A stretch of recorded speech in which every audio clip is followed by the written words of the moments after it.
Pero hindi na sigurado kung may karapatan pa siyang maging kasama. May mga sandaling sinusubukan niyang maging normal. Uupo siya sa bangkito sa tindahan, kukuha Pa-heart ng kape, naman po ako. mag-aabang ng kwento. Pa-heart po ako ng live. Pero kadalasan, Thank you tila po. may harang sa pagitan niya ay parang gumagabay sa oras ng barangay. Kung saan siya naroon, doon ang umaga.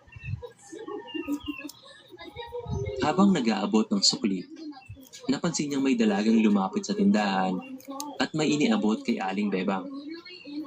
Parang sulat o uri ng papel. Pero ngayong araw, tumigil siya. Hindi sa takot. Hindi rin dahil biglang nagbago ang ugali.